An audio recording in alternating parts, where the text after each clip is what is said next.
بسم الله الرحمن الرحيم. بسم الله الرحمن الرحيم.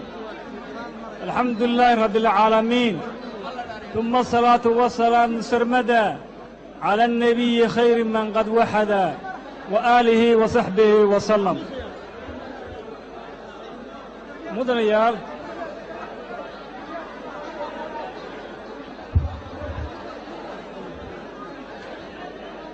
daartani waa dhaar dastuuriya. dastuurka waajibiyey in lagu dhilma la mariyo qof kasta oo qabanaya xilka madaxweynenimada. dhaartu waxay ka kooban tahay 4 dhidib oo aasaasiya. qof dhaaranaya, cid loo dhaaranayo, wax lagu dhaaranayo iyo odhaahda amaba siiqada.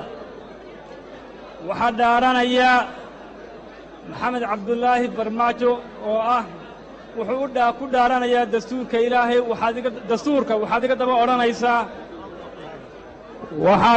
odhanaysaa dhaartan aan ku akhriyi doono.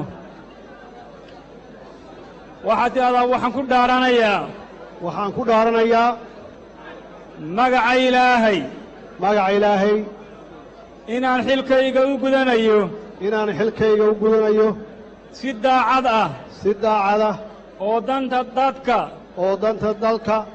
dadka iyo diinta ku jirto dhowrana dastuurka qaranka iyo shuruucda kale ee dalka u yaalla. ilaahay waxaan ka baryaynaa inuu isagana xilka u fududeeyo, inana aynu noqonno ummad adeecda, soomaalina ay guulaysato.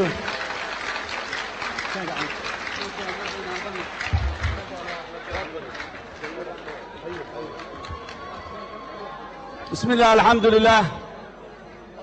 dadka Soomaaliyeed dhammaan mar kale waxaan rabaa inaan ku celiyo baarlamaanka federaalka Soomaaliya iyo dadweynaha Soomaaliyeed ee dalka Soomaaliya ku nool guud ahaan maamul goboleedyada dalka ka jira iyo qurba joogta iyo dhammaan codsiga ugu dambeeya ee halkan aan galabtay caawa uga jeedinay waxay tahay in si dhab ah oo aad iyo aad u xoog badan oo hagar la'aan ah in loola shaqeeyo madaxweynaha cusub si uu waajibkiisa u guto, dalkeennuna uu hore ugu sii socdo haddii aan la yidhaah. mar kale maxamed cabdulaahi farmaajo madaxweynaha cusub waxaan leeyahay hambalyo, dadka Soomaaliyeedna waxaan leeyahay hambalyo. aad iyo aad aa u mahadsantihiin. wasalaamu calaykum waraxmatullahi wabarakaatu.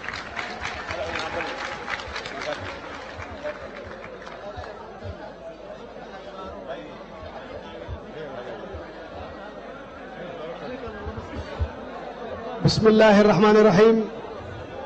إلهي بقى مهله وما أنت كسوك هاي كيني وحان أمهد علنا إياه حلي بانا الشرفت له وإس بدل دونك كوا عدكودي إسيين وكوا عدكودي إسيين ما أنت حلي بانا فدرالك الصوماليات وحي كترجمين ربيتان كشعب الصوماليات.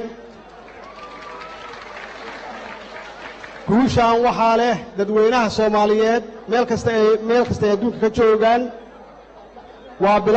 guushaan waa bilaawgii midnimada Soomaaliyeed, waa bilaawgii ammaanka iyo raadinta amniga dalka Soomaaliyeed, waa bilaawgii dimuqraadiyadda Soomaaliyeed, waa bilaawgii la dagaalanka musuqmaasuqa. waxaan ballan halkan idinkaga qaadayaa waxa la yidhahda core value ama aasaas ii ah inaan ammaanada dalkaanu leeyahay aan u xafido, inaan cadaaladda ka shaqeeyo, iyo inaan dadka saboolka ama daryeelka ah aan gacan siino aan caawinno. insha allah waxaan rajaynayaa maalmaha soo socda inaan dalka u jeediyo khudbad. inta taas laga gaarayo waa mahadsantihiin. Soomaali ha noolaato, Soomaali ha noolaato, Soomaali ha midoodo. waa mahadsantihiin walaalayaal.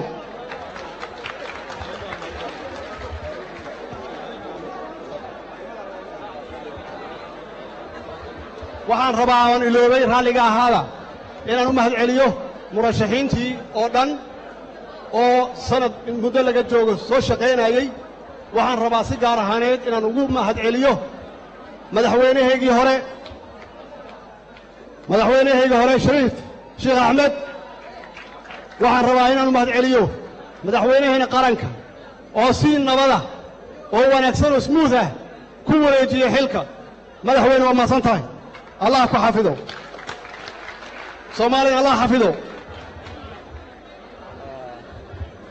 بسم الله والحمد لله والصلاة والسلام على رسول الله وبعد السلام عليكم ورحمة الله وبركاته مدن مدحوينه قدوميها بارلمانكا قدوميها أقل كسرة قدومي كوحقاندا حلباندا شرفت له وزير هذا يسراكيشا لما انكسوا قبقلياشا بعد الصحافة ما أنت ومالين وين فعلا ومالين وين geedi socodkii maxay ahaato doorashooyinka waxay ku soo dhammaadeen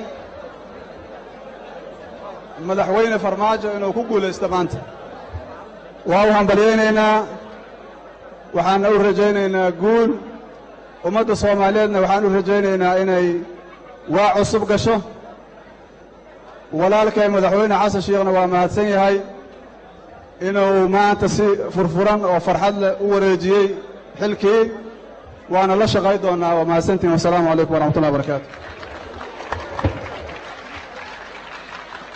kulanka toddobaad ee caqaabka wadajirka ahaa waa noo xiran yahay marka calaa barakati illaah waa nabade